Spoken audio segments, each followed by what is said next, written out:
My name is Lisa. I live in a small white house in Brooklyn, New York, on a street where the trees lean toward one another like old friends. The porch sags a little, but the swing still moves when the river wind finds it. At night, when the city hum fades just enough, I can hear the faint whistle of the East River ferries. It was here, in this house, that I found myself after my father died, surrounded by memories that clung to me like shadows. Grief does strange things to time. Days collapsed into nights, and nights stretched like highways without end. I spent most evenings sitting on that swing, counting the hours, the bills, the debts, and the sheer weight of being left behind. My father had always carried the name of our family like a torch, as though the world owed him respect because of what he built, or what he claimed to build. I thought he had left us stability, but I was soon to learn that stability in America is often just a story we tell ourselves, one transaction away from breaking. On a Monday morning, the kind that begins with sharp air and restless taxis, I gathered my bag and took the subway into Manhattan. The train roared through tunnels, and in every reflection, I saw my face. Pale, drawn, carrying the heaviness of loss and the quiet fear of what awaited me. The glass tower on 7th Avenue stood tall and shining, the kind of place my father entered like a king. For decades, he carried himself as though the building itself owed him allegiance. And for years, I trailed behind that legacy, never quite invited, never quite excluded. When I stepped into the CEO's office, the air smelled of polished wood and ambition. Charles Rhodes, the CEO, was behind his desk, neat as always, his tie perfectly knotted, his expression unreadable. But it wasn't Charles who stopped me. It was my brother, Mark. He was sitting comfortably in the chair across the desk, leaning back, smiling the kind of smile that burns more than it warms. "Lisa," he said, his voice too sweet, too rehearsed. "You're being fired from the company. There's no need for unsuccessful people here." He spoke it loudly, almost theatrically, as if he wanted the walls themselves to remember the sound. Charles looked down at his desk, his silence a kind of agreement. The city outside the tall windows kept moving, yellow cabs, honking horns, people rushing with coffee cups, but inside that room, time folded in on itself. Mark didn't stop there. He leaned forward, elbows on his knees, savoring each word as though it were wine. "Father left everything to me. The house in Connecticut, the investment shares in Chicago, the small building in Miami, and the accounts are worth more than $12 million. And, of course, the company itself, our company, my company now." He let the words hang in the air like smoke. My chest tightened, but I kept my back straight. I had learned long ago that silence can be stronger than shouting. The room tilted around me, but I would not fall. I placed my hand on the strap of my bag, nodded once, firm, controlled, and turned toward the door. I left quietly. The lobby was full of men and women moving quickly in suits, but to me they looked like actors on a stage where the script had already been written. I stepped outside into the rush of Manhattan air, and for the first time in years, I felt the bite of cold not as pain, but as clarity. My father's shadow was gone. My brother's words still stung, but I walked toward the subway with a strange calm. That evening, I made tea in my kitchen, the kind with honey that coats the throat. The house was still, except for the tick of the old clock on the wall. I sat at the table, staring at the chipped paint, and finally reached for my phone. There was one person I trusted with truth, Olivia, my lawyer, and, more than that, my friend. When she answered, her voice carried the calm steadiness of someone who deals in facts, not feelings. "Lisa," she said. I told her what Mark had said, how he fired me, how he claimed everything was his. The words spilled out in a mix of anger and disbelief, but Olivia didn't rush me. She let me speak until the house was quiet again. Then she took a slow breath, the kind you take before you deliver something heavy. "Lisa, I was about to call you." Her words landed with weight. "What do you mean?" I asked. There was a pause, then her voice softened, steady as a safe harbor. "Because there is something you need to see." On Tuesday morning, the bomb exploded, not the kind that shatters glass and burns the skin, but the kind that tears apart illusions and leaves the truth bare. My brother thought he had closed the door on me the day before, when he told me I was fired. He thought he held every key, every dollar, every piece of our father's legacy. But Tuesday morning proved him wrong. I met Olivia in her office near the courthouse, a modest place with wood-paneled walls and shelves filled with leather-bound books that smelled faintly of dust and time. She had been my father's lawyer once, but she had always treated me with gentleness he never showed. When I walked in, she was already seated, a stack of papers neatly arranged in front of her. She gestured for me to sit, and her eyes told me that what I was about to hear would change everything. "Lisa," she said softly, "before we speak of what your brother claimed, I need you to see this." She slid the first paper across the desk, the will my father had signed last year. I had seen a copy of it before, but reading it again felt like swallowing glass. My father had written Mark's name into nearly every line: the houses, the accounts, the cars, and most importantly, the company.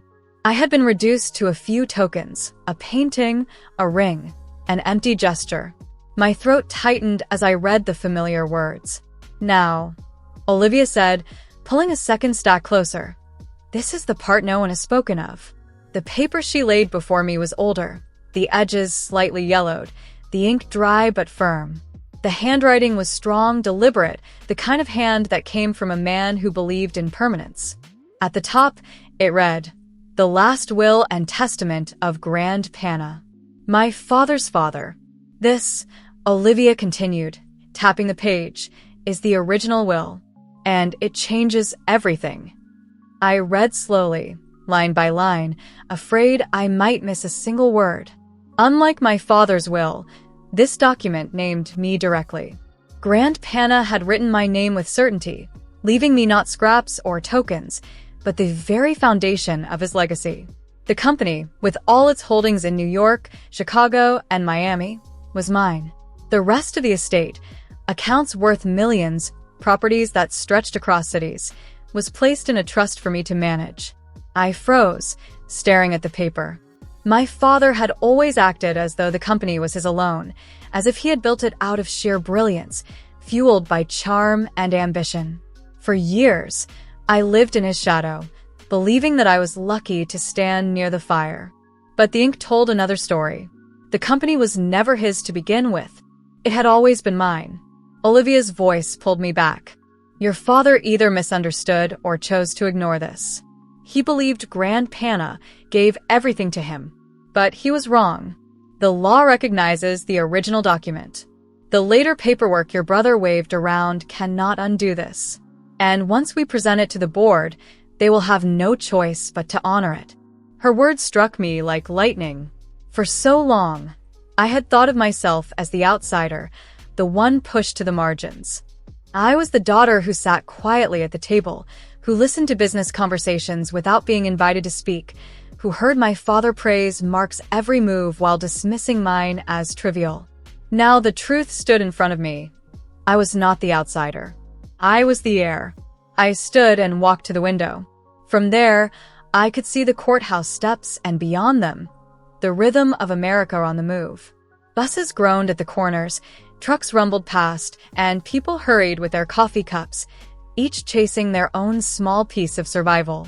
For years, I had been a passenger in my own life, carried by other people's choices, drifting along in the wake of their power. But on that Tuesday, I felt the wheel in my hands for the first time. I turned back to Olivia. "So, what happens now?" She leaned back in her chair, folding her hands. "We file notice with the board immediately. They will convene within the week. You are, by every legal measure, the rightful owner of the company. Mark will be stripped of authority. He cannot contest this without making a fool of himself, and even then, the documents are ironclad. It will be a shock for him, but not nearly as much as it will be for you when you walk into that boardroom as the true heir." Her words made my stomach twist. Shock, yes. And fear, because power is not light to carry. But beneath the fear was something else, something long buried under grief and dismissal, a sense of justice. I thought of my father's office in the tower, the cold way Charles looked at me yesterday, the cruel smile on Mark's face.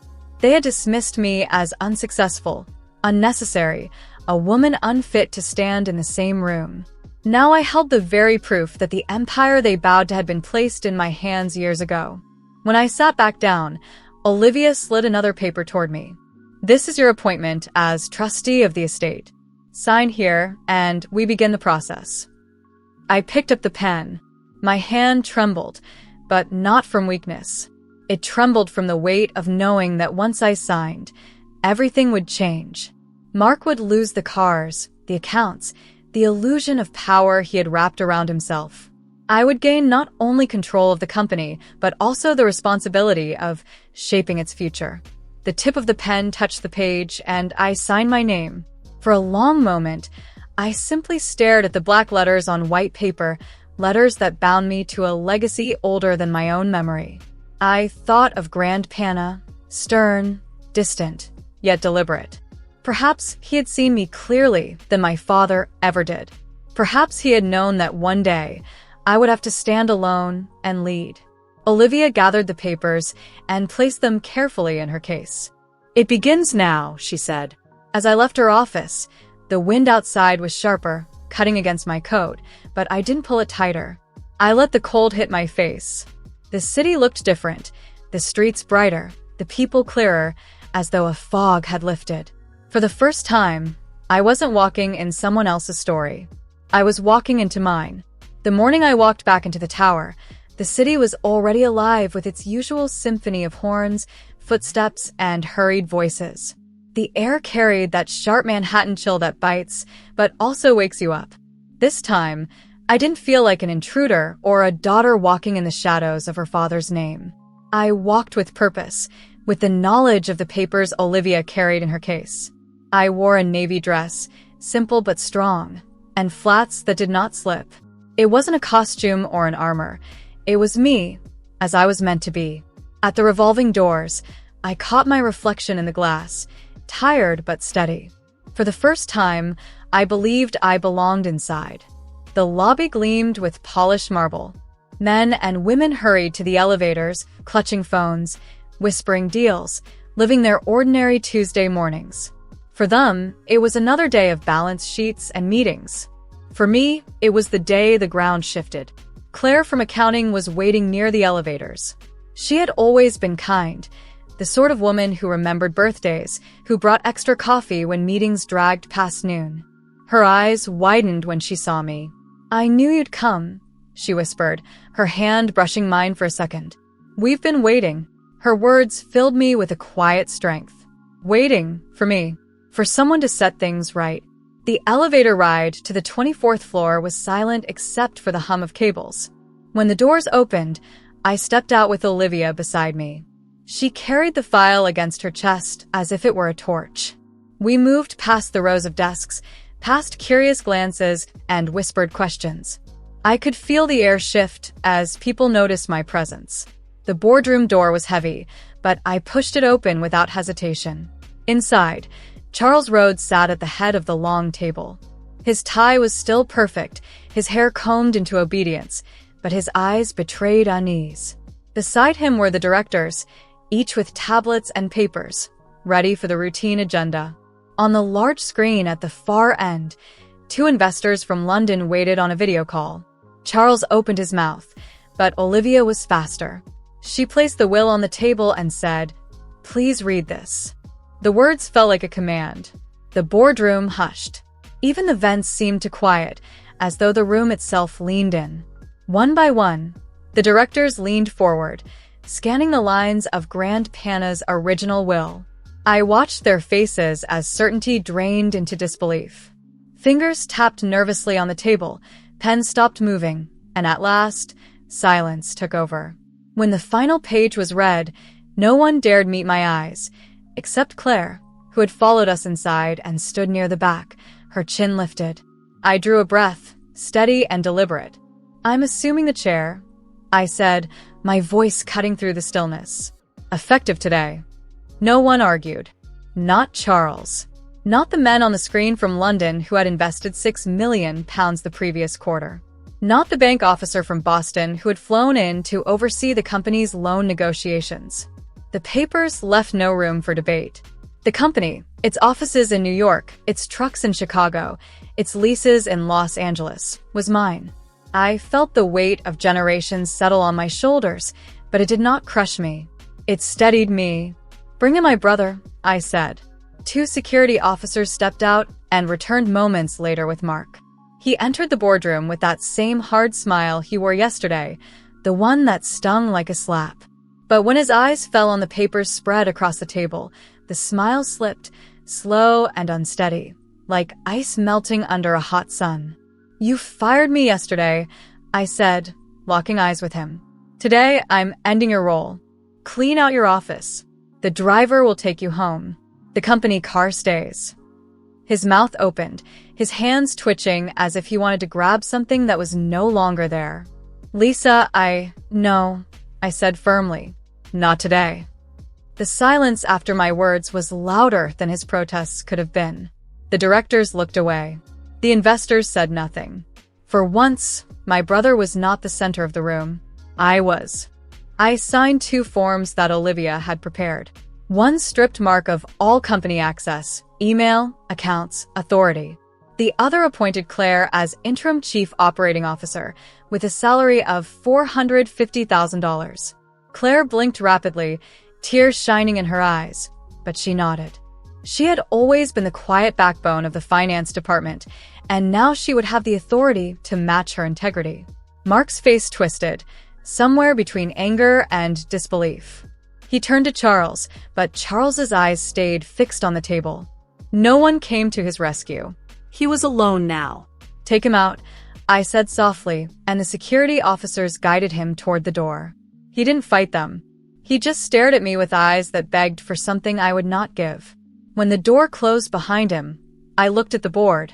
"This company will not be run on ego or deceit," I said. "We will run it with care and with clear books. We will honor every dollar and every hour worked. If you stay, you commit to this standard. If not, step aside." No one moved. No one spoke against me. The silence, once heavy, now felt like a scent. By evening, I was back on my porch in Brooklyn. The city lights glowed against the horizon, and the wind moved the swing gently, as if the house itself knew something had shifted. I sat with a notebook and wrote a message to the staff. "We will rebuild. We will be honest. Tomorrow we meet at 9 a.m. Bring ideas. Bring heart." I closed the notebook and set it on the table beside my tea. For the first time in years, I felt the ground beneath me was steady, not because it was easy, but because it was mine. The night was quiet except for the faint hum of traffic, and I thought of Grand Pana, of my father, of all the men who had held the keys before me. They had carried power like a shield. I would carry it differently, like a responsibility. And as I looked out at the city, I knew this was only the beginning. The weeks that followed were not calm, but they were clear. Leading a company is like standing in the middle of a storm and deciding where the lightning should strike. Every day brought decisions that carried weight. What to cut, what to build, whom to trust. Yet in that storm, there was also sunrise, new beginnings that lit up what had once been hidden. We opened the books with honest eyes. What we found was worse than I had imagined. My father had spent millions on vanity projects in Miami, expensive offices with glass walls that no one worked in, cars leased for executives who rarely visited, dinners that cost more than some of our workers made in a month. It was rot disguised as luxury. I made the choice quickly. We ended those contracts and moved the money into fair pay for our teams. It wasn't glamorous, but it was necessary. The debts were heavy, too, more than $2,300,000 hanging over us like storm clouds. Some on the board whispered that we should hide it, delay the reckoning, pretend the rain was just a drizzle. But I refused. We faced it head on. Within weeks, we had restructured payments, sold off wasteful assets, and begun paying down the debt. For the first time in years, our books reflected reality, not illusion. Word spread, quietly at first, then louder. Our partners in Europe, investors who had grown weary of my father's showmanship, sent a short email that made me smile. It said only, "At last cents." For them, it was proof that America could produce more than ego. It could produce honesty. But outside the boardroom, the story took a more personal turn. One night, I heard a knock at my door. My house in Brooklyn, small and steady, had become my refuge. The porch light cast a soft glow as I opened the door and found Mark standing there. He looked smaller than I remembered, not in height but in spirit. His suit was wrinkled, his hair untidy. He stood on the steps but did not cross the line onto the porch. It was as if he knew this was no longer his space. "Lisa," he said, his voice low. "I'm sorry." The words hung heavy between us. For years, he had never spoken them. Not to me, not to anyone. He had always believed power was his shield, that he could cut with words and never bleed himself. But now, standing there, he looked wounded. "I thought power would make me strong," he admitted, his eyes downcast. "But it only made me hungry. Always hungry. Now I have nothing. No car. No driver. I had to sell my watch for $4,200 just to pay rent this month." His voice cracked on the last word. He looked up then, his eyes searching mine. "Help me, Lisa. Please." The silence between us stretched long. I thought of the boy he once was, the brother who had played with me in the yard before ambition took him. I thought of the man he had become, the one who smiled in the CEO's office as he told me I was fired. "I won't punish you," I said at last. My voice was steady, but not unkind. "But I won't save you either. You need to learn, Mark. And so do the ones who are listening to this story, the viewers who believe there is always an easy turn. There is no easy turn. There is only the right turn, and you make it with your own hands." He nodded once, slowly, as if each movement cost him something. Then he turned and walked down the steps. The streetlights flickered on one by one, glowing like slow stars. I watched until he disappeared into the shadows. I went back inside. The house was quiet, but it did not feel empty. The walls seemed to breathe with me, steady and calm. At the kitchen table, I pulled out a notebook and began to write plans for the morning. A new training program in Chicago, where young workers need skills to rise higher. A childcare grant for staff in New York, so mothers and fathers could work without fear of choosing between family and survival. A fair contract for the drivers in Los Angeles, whose long hours had gone unrecognized for too long. A visit to the small plant near the river, where old machines still clattered and old hands still guided them like instruments of music. I wrote each plan carefully, placing numbers beside them in dollars and pounds, balancing the budget like a scale until it sat level. It wasn't perfect, but it was honest. Honesty, I realized, was the rarest currency of all. When I finished, I closed the notebook and let my hand rest on the cover. I looked around my house, the small living room with its worn couch, the kitchen that smelled faintly of tea and wood, the porch swing waiting outside. It was not a mansion in Connecticut or a tower on 7th Avenue. But it was mine, just as the company was mine now, just as my story was mine to tell. And this is my story. I am the one telling it, in my own voice, in simple words, from a porch in America. I did not ask to hold the keys. I did not beg for this path. But when the door opened, I walked through it. Step by step, I built my place not on promises, but on truth. Mark's lesson was his to learn. Mine was different. Mine was knowing that legacy is not about what you inherit, but what you choose to build once it's in your hands. The storm had not ended. There would be more debts, more betrayals, more nights of fear. But I was no longer the quiet daughter in the shadows. I was the woman who carried the torch, not for show, but for light. And so I keep walking step by step, not quiet anymore.